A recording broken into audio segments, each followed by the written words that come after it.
Chers amis, bienvenue pour ce quatrième colloque de la... Alors, avant c'était la Revue belge de psychanalyse, maintenant ça s'appelle l'APRP. En fait, l'APRP c'est l'ASBL qui, donc Association pour les publications et la recherche psychanalytique.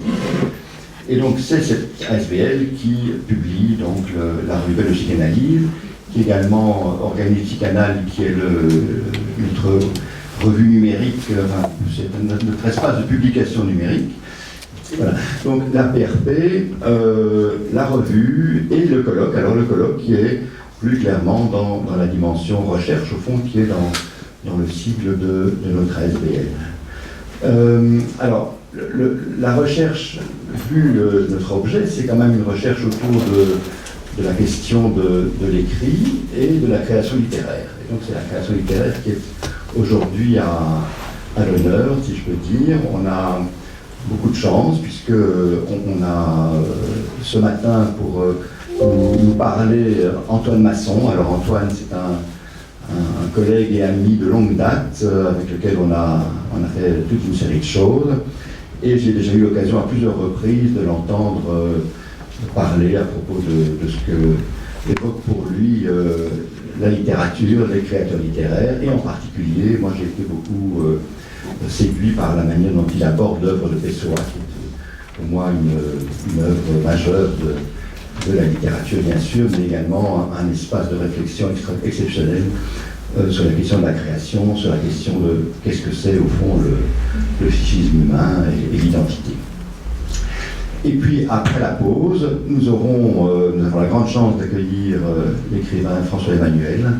Je pense que beaucoup d'entre vous connaissent à travers ses livres, ses romans, et voilà, c'est une très grande chance.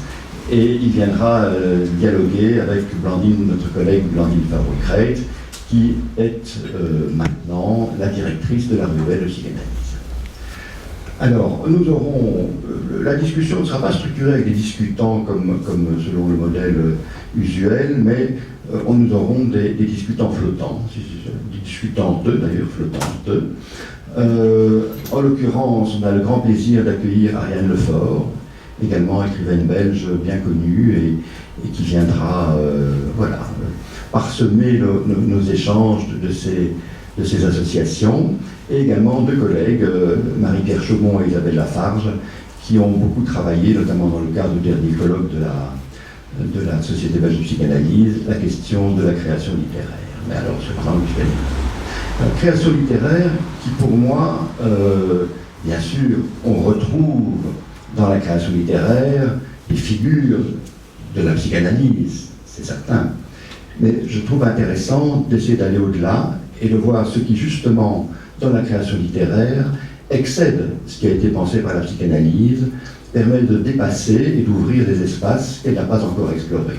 C'est probablement une ambition un petit peu excessive, mais on peut se le permettre, je pense, et avec ce premier colloque qui est spécifiquement centré sur cette question-là, essayer de l'aborder. Voilà. Je ne vais pas être plus long parce qu'on a déjà pris un petit peu de retard, et est-ce que j'ai rien oublié dans le timing du colloque, la clôture du colloque, ce sera la remise pour la troisième fois, deuxième fois, du prix Maurice Habert. Voilà. Et ça, ce sera Blandine qui va faire la présentation, puisque c'est elle qui a tout coordonné au niveau de la sélection et des contacts avec le jury. Antoine, je te cède la parole.